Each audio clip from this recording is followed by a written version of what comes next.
Okay. All right, I guess we're going to talk about when Dad and I met, Grandpa and I met, and just got home from my mission. I flew from South America to Chicago and stayed in Chicago with my sister Louise for about a week or 3 days, I guess it was.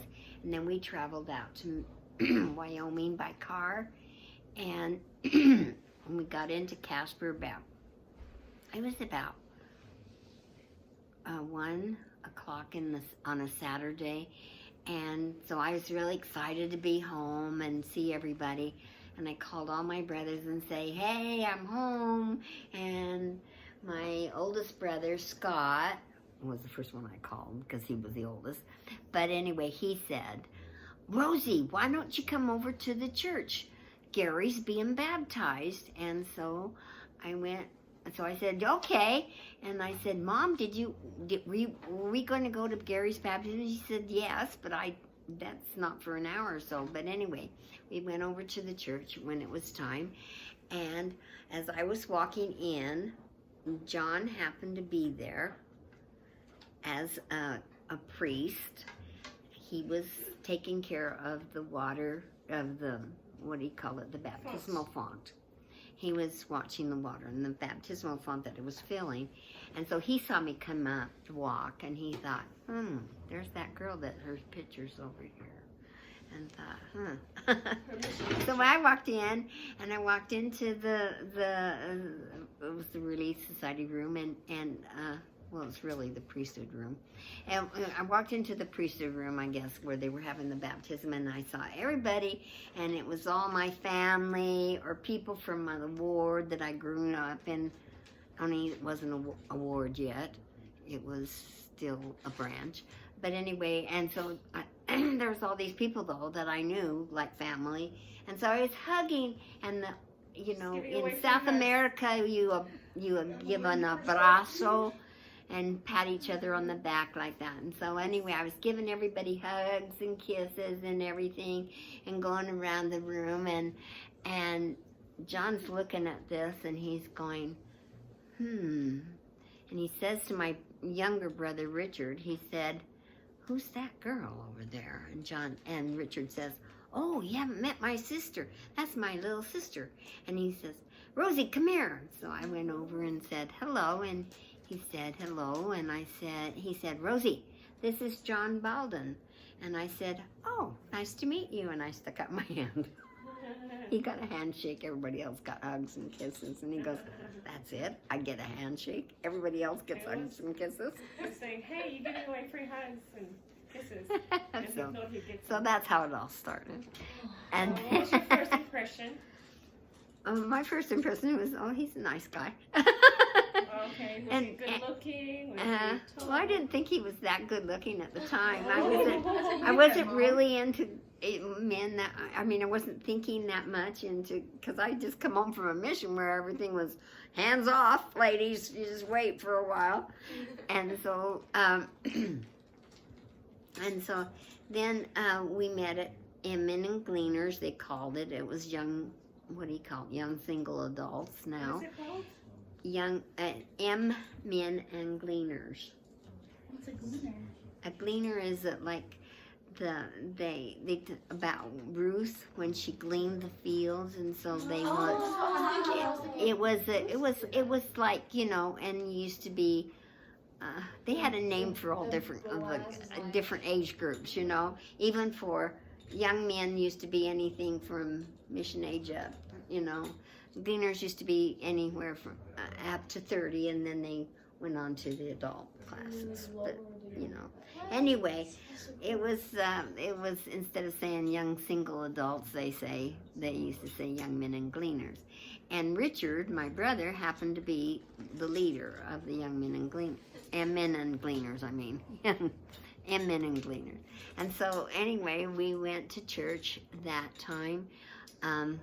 And we got to know each other through Men and Gleaners, and then he asked me out, and I found out that he was getting ready for a mission, and that his papers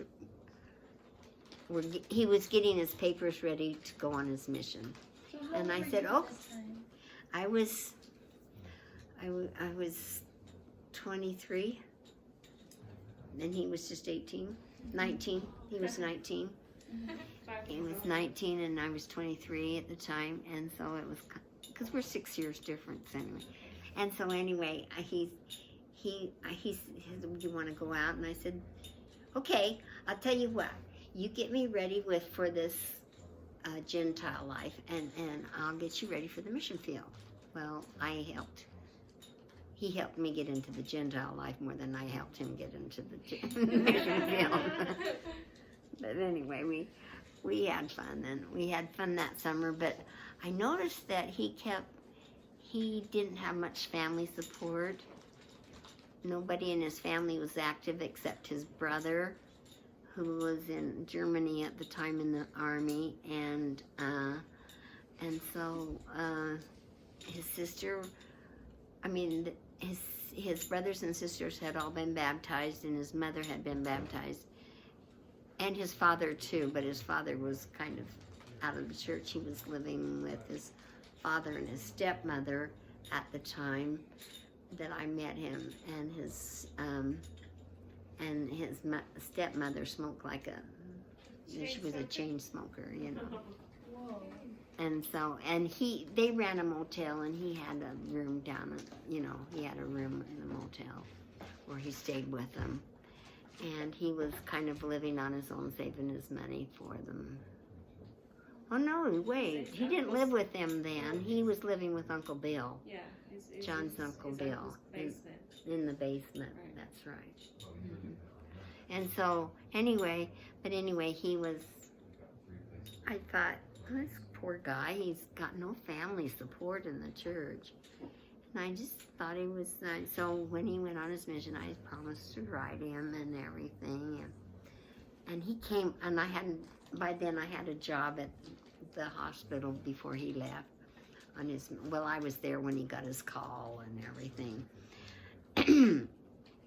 And just before I got home, they had organized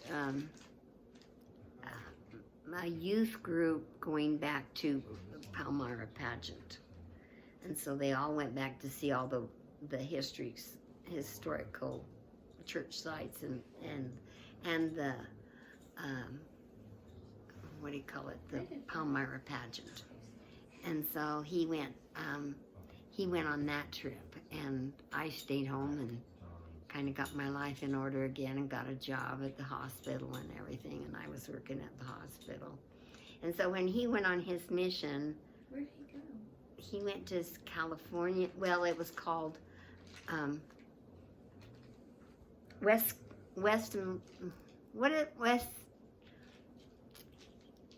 What was your mission name, John? West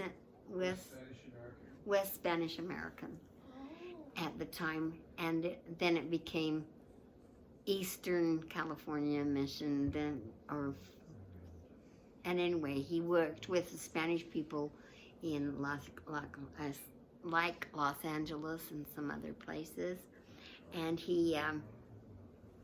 then he wrote to me, and I wrote to him, and we got so that we were writing back and forth, and he, instead of calling his mother for Mother's Day, he called me. He got permission from his mission president to call me, because I was his mother wasn't writing him. He only got an occasional letter from his mother or his dad. Even though his dad was paying, I think it was $10 a month or $20 a month, and it was fun. But so anyway, I kept him up on the things and everything, and I wrote him and tried to encourage him and everything, and and when I was thinking about bringing Lehia, to the States, I thought, oh my goodness, should I do this and talk to everybody around me? And finally, he called me up for Mother's Day, and I said, hey, listen, I've written about this problem that I have, Lehia coming to the States, and I said, what do you think about it? And he said, well, I think that you'd be good. And I said, are you crazy? Who would marry me with somebody else's kid? And I said, I mean, and a teenager. I mean, she's a teenager anyway. And I said, and she's not even connected with me or anything. What guy would marry me with that responsibility? And he said something that really surprised me, because I'd been fasting and praying about this for like 2 or 3 or 4 months by this time. And I said, he said, if a man loves you, he'll love you for who you are and not for your responsibilities. And I thought, that is the best advice that I've got for anybody. And I just felt like that was it.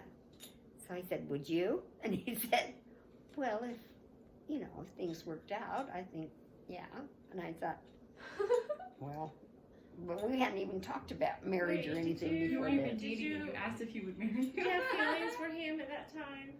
Huh? Did you have feelings for him at that time? Or Not you that just much. I mean, I flirting? did have real nice feelings for him, and I liked him a Real nice. lot because we would become really close friends.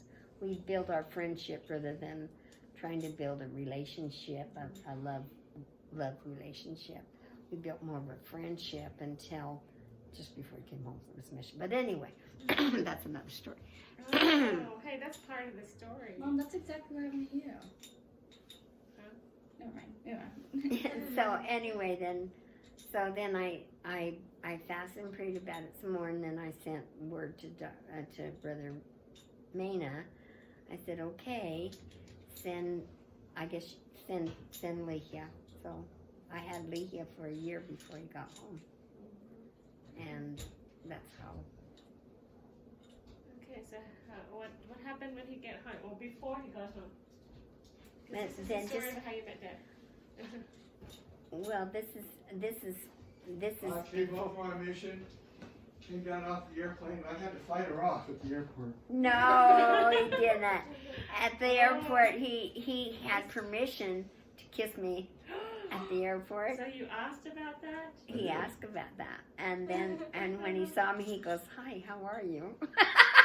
He gave me the old But handshake, you you know. The nature of the beast. Yeah, you didn't give her the kiss even though And you planned it? we did love each other by then and everything. So it was kind of like, oh, this is good. This is good. So. So you started like falling in love while he was on his mission? Because of our friendship growing in the letters and everything, you know. Because I get a letter from him every week, and I send one to him every week, and so So what, he what saved is it all my about letters, him? and I saved all his letters. What is it about him that Do you you still liked? have them? Yeah, someplace. One of our boxes. The history. So what is it about him that you liked?